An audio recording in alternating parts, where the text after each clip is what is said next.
전통시장 상인회하고 상생 협력을 많이 했습니다. 네.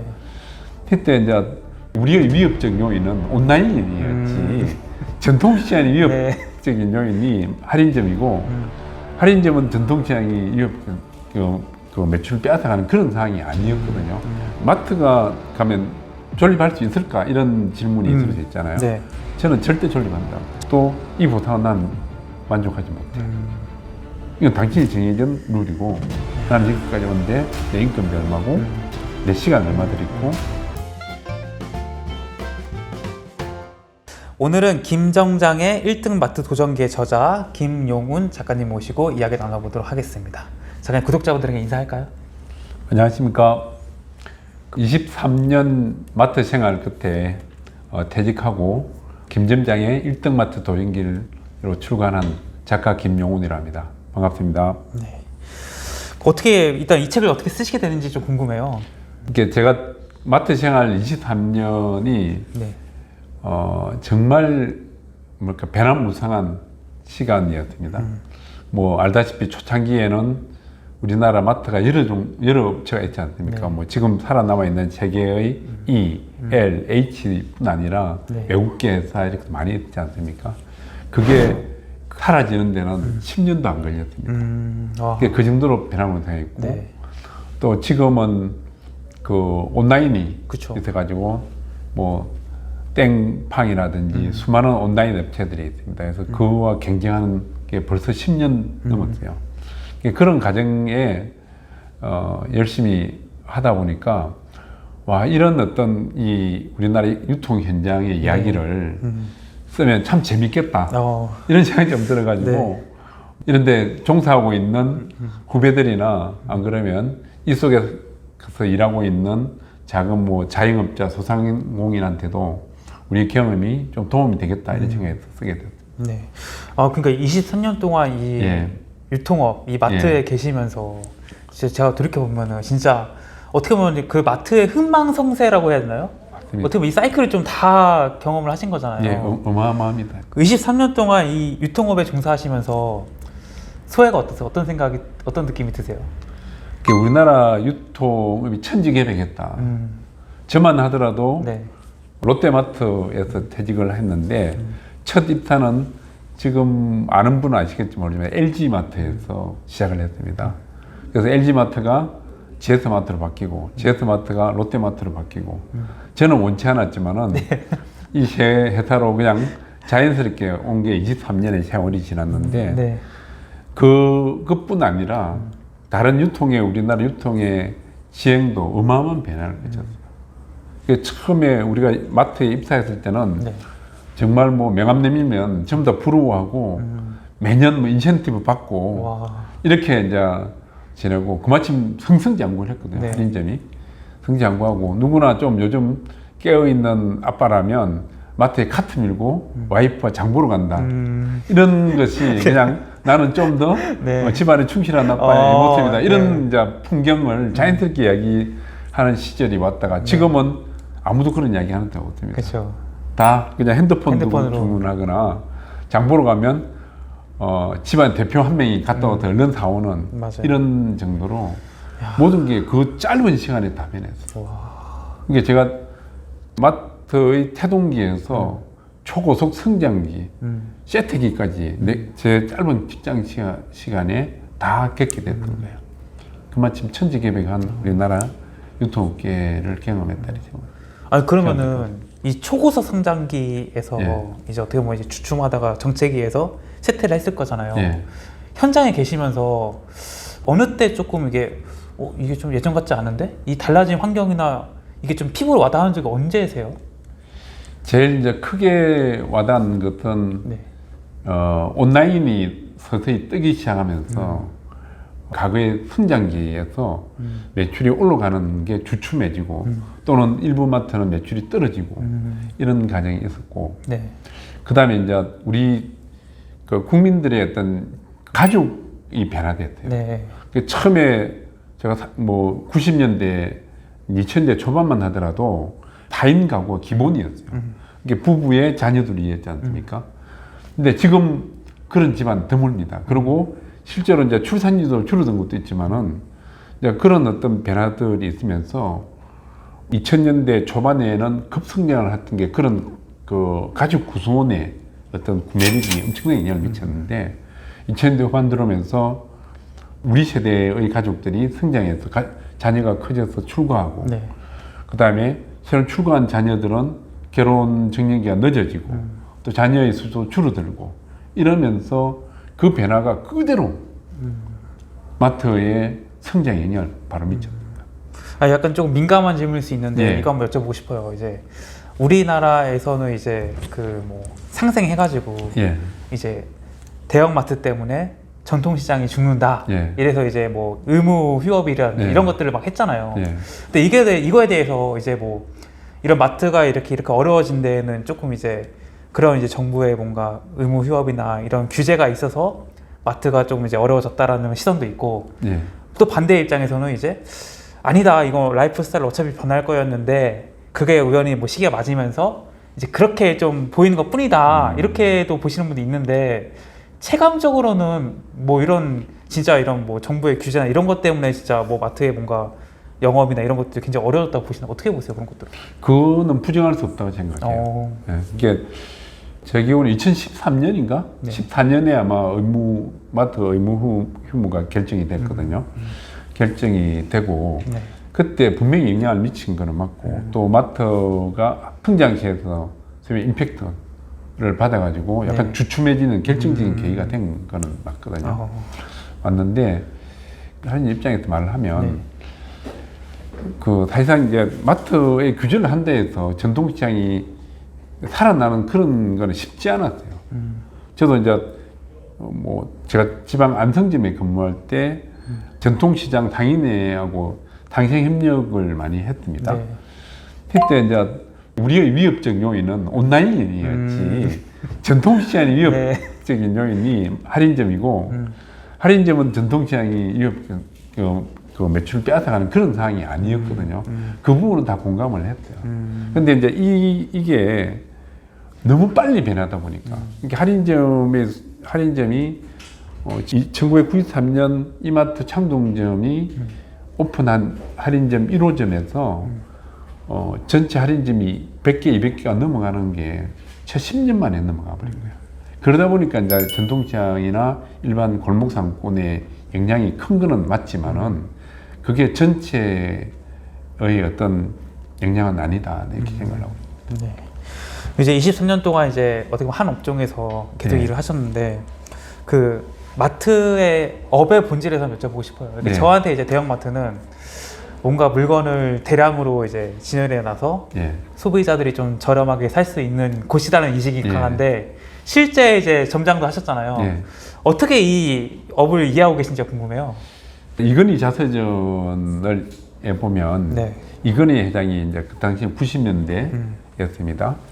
삼성그룹의 유통 대표를 하고 같이 술 한잔하면서 했던 그 일화가 있죠. 네. 자네는 그 유통의 키워드가 뭐라고 생각하냐 이렇게 질문에 그분이 답변을 못하니까 이건희 회장이 부동산이다 이렇게 얘기했거든요. 그 당시 이제 80년대는 그 유통의 본질은 좋은 입지에 매장을 오픈하는 거였어요. 옛날에 이마트를 이렇게 세웠던 구학세 회장도 한 말이 뭐냐면 지금의 맹동의 신세계 백화점의 자리 그 맹동의 롯데백화점의 자리는 롯데가 들어서고 신세가 들어서만 그 다음에는 아무도 못 들어오잖아요. 그 자리는. 그렇죠. 우리나라 서울에서 최고의 입지의 최고의 자리를 잡는 것이 그 당시에는 이제 본질이었다고 봤어요. 그래서 좋은 목을 잡는 것이 네. 유통의 본질이다 이게 됐는데 이제 지금은 물론 그 부분을 전면 부정할 수는 없지만은 지금은 이제 제가 봤을 때는 속도라고 생각해요. 속도. 예, 그거는 단지 뭐냐면 얼마나 신속하게 고객이 접근할 수 있고 나는 또 고객한테 얼마나 신속하게 상품을 공급할 수 있느냐 이런 어떤 고객과의 거리를 최소화시켜 줄 수 있는 그게 마트가 지금 이제 업의 본질이다 이렇게 생각합니다. 그런 관점에서 이제 예. 마트에서 일을 하시면서 뭐 쿠팡의 성장을 경쟁자의 시선에서 보셨을 거 아니에요. 예. 근데 이제 저도 이제 뭐 그걸 봤지만 사실 롯데마트, 뭐 이마트, 뭐 홈플러스 진짜 뭐 막대한 부동산을 가지고 막대한 자본을 가지고 어마어마하게 큰 대기업이었고 예, 그렇죠. 또 쿠팡이 처음 시작했을 때는 뭐 이게 뭐 돈도 못 벌어 적자가 막 나오고 있었고 뭐 막연하게 투자 받아서 막 그냥 들이미는 이런 다익 같은 느낌이었잖아요. 근데 이게 언제 어느 순간 이렇게 확 뒤집혔고 내부적으로는 뭐 거기 그런 변화에 대해서 어떻게 인지하고 계셨어요? 처음에 시작된 것은 2010년 정도 때 그때부터 온라인 매장에 대한 필요성을 우리도 느끼고 있었고 또 전체 사회에서도 그런 게 태동되기 시작했었거든요. 태동되기 시작했는데 처음에는 그것도 지지부진했어요. 왜냐하면 아직도 고객의 그 생활 패턴, 우리들의 생활 패턴은 현장에 직접 가서 내 눈으로 보고 그쵸. 싱싱한 배추도 고르고 맞아요. 신선한 삼겹살도 사고 또 그날 그 가서 그래 삼겹살에 이것도 끼워 먹고 눈에 띄는 것을 계산하는 이런 어떤 문화들이 이제 있었기 때문에 처음에 온라인의 영향이 그렇게 세지는 않았어요. 그래서 이제 쿠팡도 상당한 직절을 헤어나지 못하는 곳이 있었고 또 우리 뭐 이런 어떤 대형 유통업체들도 온라인을 병행했음에도 불구하고 그 비중을 높게 잡지 않았었어요. 근데 이제 그야말로 코로나 때 그 결정적인 소위 말하자면 온라인 업체에서는 인생의 기회를 얻었던 거고 이게 세상이라는 게 누구나 한 번은 기회를 온다는 게 딱 맞는 것 같아요. 야. 그게 3년간 이어지면서 고객의 패턴을 바꿔버려요. 라이프 스타일 바꿨구나. 바꿔버려요. 그리고 한 번 클릭의 편의성을 그쵸. 본인들도 느끼게 되고 또 그 불편함 처음에는 그 들어가서 상품을 고르는 이런 어떤 OP의 불편함을 반복하면 어쩔 수 없이 하면서 익숙해져 버리고 그러면서 결정적으로 완전히 판도가 바뀌는 결정적인 거예요.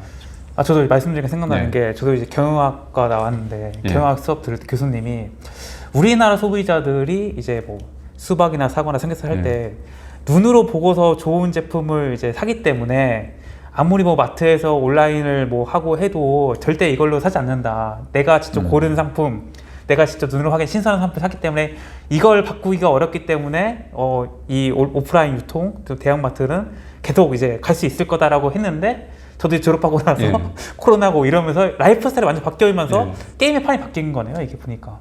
그거는 맞습니다. 그런데 이제 그 마트가 가면 존립할 수 있을까 이런 질문이 있을 수 있잖아요. 네. 저는 절대 존립한다고 봐요. 절대 존립한다. 사라지지 않는다. 사라지지 않는다. 왜냐 사라질 수가 없어요.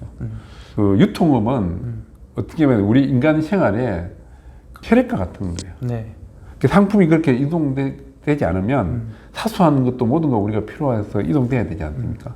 그게 필수적이기 때문에 마트는 사라지지 않는다. 단 이제 변화되어 있는 그 유통업체에서 내가 어떤 틈새, 어떤 장점을 가지고 앞으로 계속 살아남고 비즈니스를 유지할 수 있을까? 이걸 고민해야 되지. 하면 난 가능하다. 이렇게 보고.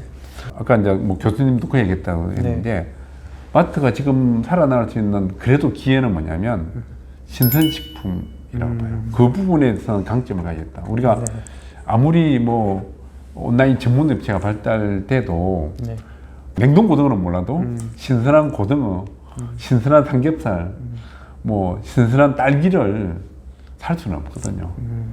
그거는 뭐 아주 소수의 부분이고 그거는 현장에 가서 살 수밖에 없는 그런 상황이고 또 앞으로도 그래 될 거고 지금 이제 또 우리 그 가족의 구성들도 지금 이제 극단적으로 우리가 그 출산율 떨어졌다가 다시 가족의 소중함들을 느끼게 되거든요. 그래 되면 결국은 그 가족과의 어떤 식탁을 함께하는 이런 것들이 삶의 행복인데 그런 행복을 일구어 나가는 데 있어서 마트가 중요한 역할을 한다. 시장은 중요한 역할을 한다.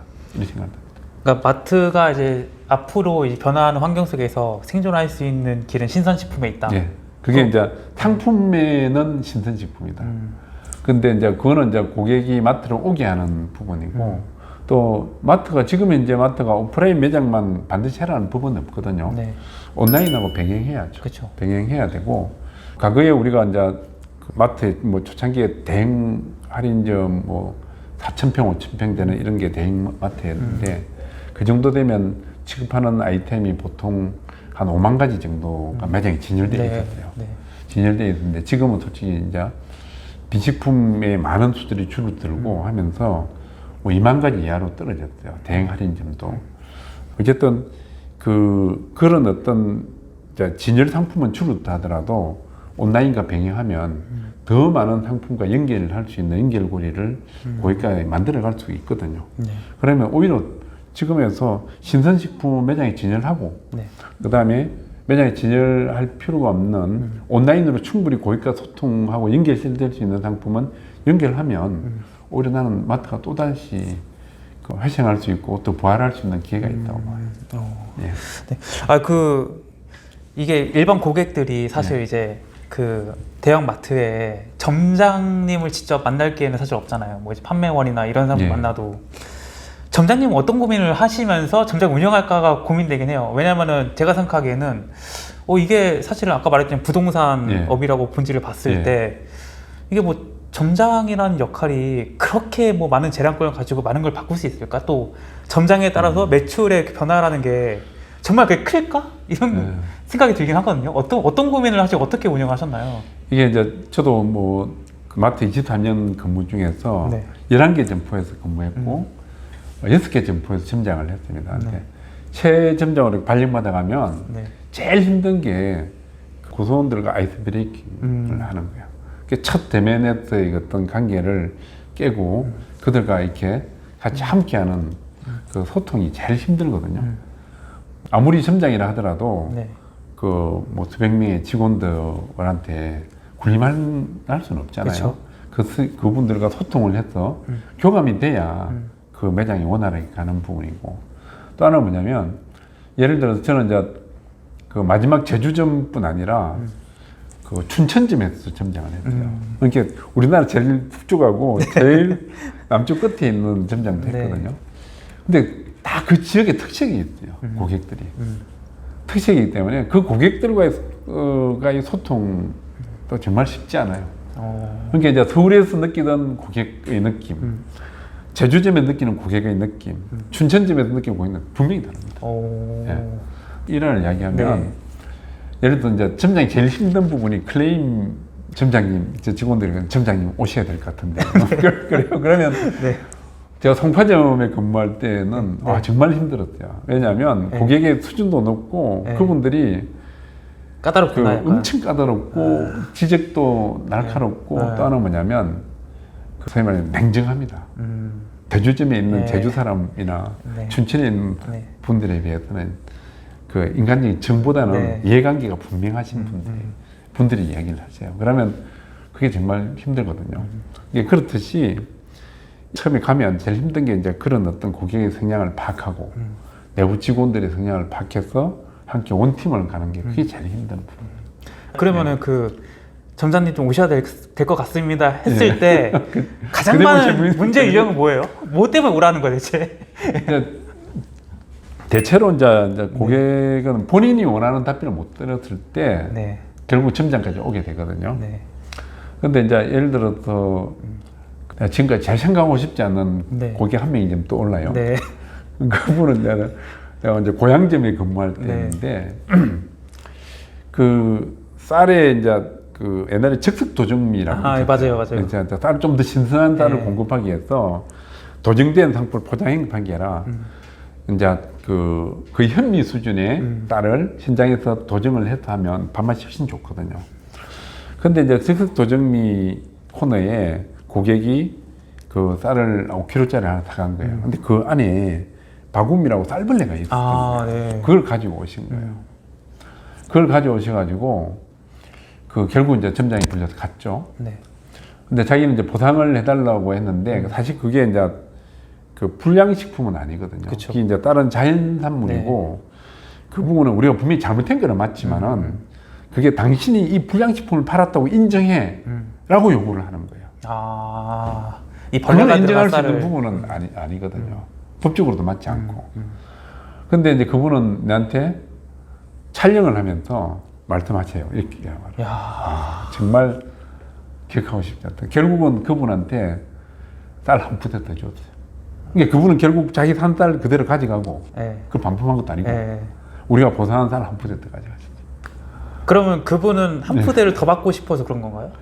상황을 뭐 이렇게 단정지어서 말할 수는 없지만은, 근데 고객은 그거에 대한 이제 소위 말 자기가 원하는 만큼의 보상을 원하는 그 원하는 보상 또 자기가 이 클레임이 정당하다는 것을 인정받고 네. 수긍하도록 하는 그런 어떤 두 가지가 고객들이 보통 우리를 가장 힘들게 하죠. 아, 그러니까 이제 마트 내부적으로 이제 뭐 그런 사태에 대한 뭐 교환이나 환불 이런 이제 규제 뭐 정책이 다 있는데 있죠. 예.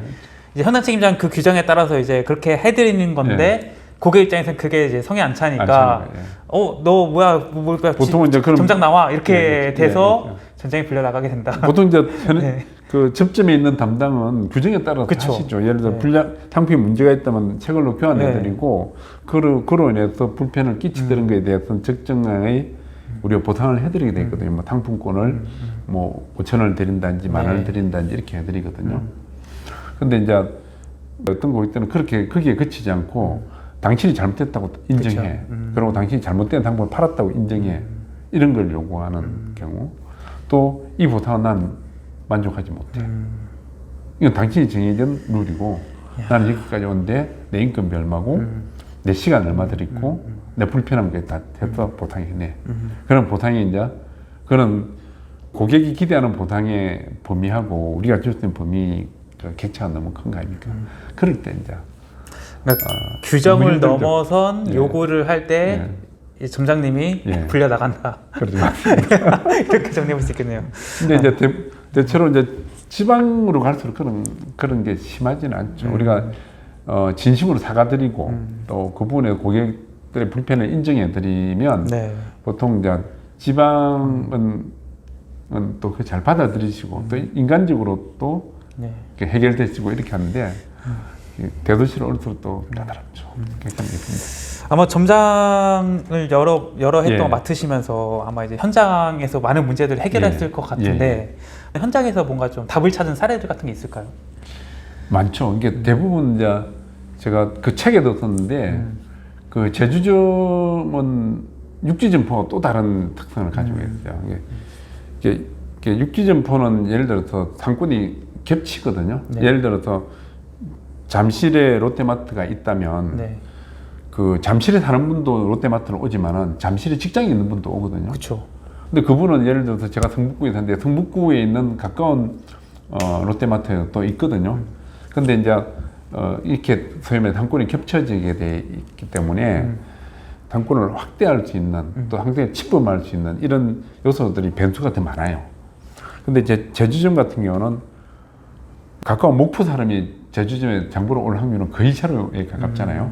그러니까 딱 그 안에 범위 안에 있습니다. 네. 있는데 그러다 보니까 상권의 특성이 이제 딱 그 우리 말로 포켓 상권, 남경 숨 지역에 대한 그 절대 상권이 유지되고 있는데 제가 처음에 딱 가니까 비가 오면 육지는 매출이 떨어지거든요. 왜냐하면 이제 불편하잖아요. 그냥 오기를. 점장님, 비 오면 우리는 좋아요. 그런 거예요. 왜? 그랬더니 우리가 가까이 있는 A 경쟁사는 네. 노천 주차장이라는. 아, 우리는 다 실내 주차장이에요. 네. 그러니까 점장님, 우리는 실내 주차이기 때문에 고객이 다 우리한테 와요. 비 오면. 이제 그런 거는 그 현장에 답이 있는 거예요. 그래? 이건 기회 요소다. 그렇죠. 그러면 우리가 실내 주차장이 유리하다는 것을 홍보하면 고객은 유리한 거죠. 예를 들어서 비만 올 때 떼약볕이 그쵸. 한여름 지금 같은 이 계절에도 노천에 주차하면 얼마나 차를 타 불편합니까? 그 실내 그늘에 주차되어 있으면 편하고. 그렇죠. 이런 부분들을 우리 기회 요소를 활용한다든지. 또 예를 들어서 제주점 같은 경우는 제가 이제 부임받아 갔을 때는 코로나 말기라서 외국인 고객이 거의 제로에 가까웠어요. 코로나 전에 월 뭐 30만 명씩 오던 외국인 고객이 뭐 월 몇백 명 오는 수준이었으니까. 근데 외국인 고객을 볼 수 힘들고 국내에 사는 외국인이 오는 거죠. 근데 점장님, 우리는 외국인 고객 오면 정말 좋습니다. 왜? 그랬더니 경쟁사는 외국인 단체 고객들이 버스를 주차할 수 없다는 거예요. 오, 네. 길가에 주차가 안 된대. 네. 우리는 우리 마장 앞에 주차가 가능합니다. 아, 우리도 뭐 해외여행 가면 가이드가 그러잖아. 우리 뭐 필요한 거 음료, 과자 좀 사고 싶은데 네. 주차장에 가면 다 우리 롯데마트 앞에 된다는 거예요. 이제 그런 것들은 현장에 답이 있는 거죠. 이야. 그런 부분들이 직원도 다 알고 있어요. 경쟁사의 장점, 나의 단점, 나의 장점, 경쟁 단점 다 알고 있죠. 그러니까 점장이 처음 가면 그런 부분에 대한 경청을 하면 현장의 답을 알 수 있죠. 그러면 이제 그런 것들을 이제 뭐 반영을 해서 예. 실질적으로 정말 드라마틱하게 바뀌나요? 예. 어때요? 어떠셨어요? 마트 업무는 네. 마트가 예를 들어서 뭐 이제 우리가 하는 제일 우리가 1번 상품이라는 게 농산이거든요. 이제 과일부터 채소, 뭐 우리 곡물부터 해가지고 마지막 우리가 쭉 그 카테고리로 따지면 24개의 카테고리 마지막 왕국까지 수많은 카테고리들이 있는데 그것이 예를 들어서 뭐 많이 더워지면 수박이 많이 팔리지만은 또 반대로 더워지니까 그 의류나 이런 거 덜 팔리거든요. 이제 그것이 다 이렇게 플러스 마이너스 돼가지고 매출이 반영되는 부분인데 한 방에 마트가 단품을 팔듯이 대박이 터지지는 않아요. 이게 그 하나하나를 이렇게 모아서 나가는 과정이거든요. 그게 마트 영업의 핵심입니다. 그래서 뭐 하나만 잘 파면 마트가 마치 오늘 100 매출 파던 게 내일 200 됐으면 절대 없거든요. 그게 모든 게 합이 마트 전체의 매출이기 때문에 네. 그 하나하나를 꾸준히 모아서 하다 보면 어느 순간 그 분기점을 팍 넘어갑니다. 이제 그렇게 이제 드라마틱하게 바뀌는 게 있죠. 그래서 제가 제주점에 있을 때 이제 제주도에는 우리나라 3대 할인점이 다 있습니다. 그래서 뭐 E마트, 우리 L마트, 그 다음에 H마트 다 있는데 그 우리랑 가까이 있는 이제 경쟁사가 같은 블럭에 있었어요. 같은 블럭에 있었고 뭐 불과 200m밖에 떨어지지 않았으니까. 그 다음에 이제 제주점에 5개 할인점이 있는데 그 뭐 경쟁사가 당연히 이제 먼저 오픈했고 먼저 자리를 잡았기 때문에 항상 뭐 그 도내에 1등했고 도내 최고 매장이었죠. 근데 이제 제가 갔을 때는 그 뭐냐면 뭐 인지도나 또 뭐 제주 도내에서 인지도, 그다음 우리나라에서 인지도는 분명히 경쟁사가 나은 거는 맞는데 내가 근무했던 롯데마트도 뭐 규모면이나 상품의 어떤 특성면이나 이런 곳에서는 충분히 쟤를 이길 수 있는 기반이 있더라. 이런 걸 판단하고 이게 차근차근 준비해서 한 1년 정도면 정말 제낄 수 있겠다 생각했는데 네. 1년 이내에 한두 달을 제낄 수 있어요. 예. 아까 말했던 그런 현장의 문제들을 해결하니까 이제 하나하나 해결해 가는 거죠. 그게 쌓이면 어느 순간 우리한테 기회가 오는 거죠. 그렇게 했던 기억이 가장 나한테는 뭐 큰 자부심이고 큰 성공 체험이었다고 볼 수 있죠. 그래서 도내 만년 경쟁사 대비 우리가 밀려있던 데서 네. 경쟁사를 다 제끼고 네. 우리가 1등한 경험입니다. 뭐 아까 서두에도 말씀하셨지만 이제 그 마트에 이제 계신 분들한테 이제 좀 도움을 주고 싶다 이제 그런 측면에서 사실 지금 제가 봤을 때는 진짜 뭐 온라인의 업체들이 너무 이제 커지고 시장의 판이 바뀌다 보니까 이게 진짜 유통업에 계신 분들, 특히 마트에 종사하시는 분들은 이게 정말 내가 되게 힘들고 또 이게 정말 뭐 미래가 있을까? 정말 뭐 마트가 사라지는 거 아닐까? 그리고 이제 또 젊은 이제 신입사원이나 이제 막 대리를 다시는 이런 분들도 미래에 대한 불안감이 있을 텐데 그런 분들한테 어떤 말을 해주고 싶으세요? 이제 뭐 이게 이제 마트 업 전체를 두고 제가 말하기는 이제 현역 점장의 관점에서 보기는 좀 이렇게 오버할까 아닐까 생각도 드는데 내가 몸담았던 롯데마트도 120개 정도의 매장이 현장에 있고 오픈되고 운영되고 있고 그게 수천 명의 직원들이 근무하고 있고 또 각 매장은 그 하루하루 매장 매출이 이게 영업하기가 쉽지 않은 건 현실입니다. 그래서 제가 이제 말하고 싶은 것은 현장에서 내가 할 수 있는 기회 요소를 찾아내고 그게 크든 작든 실행하게 된다면 그게 0.1의 보탬이 되고 어떤 것은 1의 보탬이 되고 뭐 이런 부분들이 쌓여져서 조금씩 변화를 일으키기 때문에 그냥 현장의 어떤 기회 요소들에 항상 보려고 하는 마음의 문을 열고 또 내부 직원들과 소통하고 또 고객의 어떤 흐름을 관찰하고 해서 필요한 것을 갖춰 나가면 분명히 또 다른 기회가 올 거라고 나는 생각이 들어요. 네. 예. 그래서 이제 구독자분들에게 좀 해주고 싶은 말씀 있으신가요? 지금 올해가 이제 소상공인들한테 가장 어려운 한 해라고 얘기하지 않습니까? 하고 있고 또 실제로 거리에 가면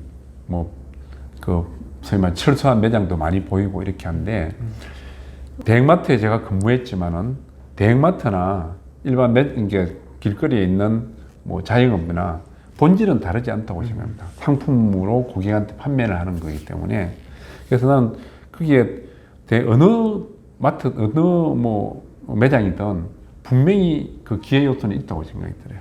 내가 그 기회 요소를 찾아내고 그것을 실행하느냐에 달렸다고 생각이 듭니다. 그게 어떤 거는 0.1에 플러스 도움이 될 수 있고 효과를 볼 수 있고 또 어떤 거는 1의 효과를 볼 수 있고 어떤 거는 5의 효과를 볼 수 있는 그 차이는 있지만은 그게 하다 보면 가랑비에 어쩐다고 매장은 서서히 변할 거라 생각이 들어요. 이제 그런 희망을 가지고 열심히 자기 매장을 관리한다면 분명히 지금보다는 조금 더 나은 매장으로 발전할 수 있다고 생각됩니다. 네, 그래서 오늘은 예. 김점장의 1등 마트 도전기의 저자 김용훈 작가님 모시고 이야기 나눠봤습니다. 오늘 좋은 말씀 감사하고요. 영상 봐주신 구독자분들도 고맙습니다. 감사합니다. 감사합니다.